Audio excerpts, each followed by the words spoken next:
Gurbalawwan gara naltachaa filoowwan midhaan nyaatanii gara naltachaa filoowwan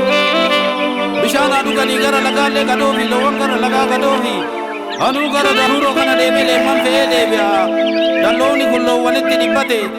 sa'a shuuloo fi daalee kana ammoo kalotti naachoo fi haanaa dheetanii qe'ee ammoo jabaadhu loowwan akka jijjiimne cirrillee akka hin nyaanne qofa jabaadhu gurba tole abbaa nan jabaadhaa karaa nagayaa deema haadha falmataa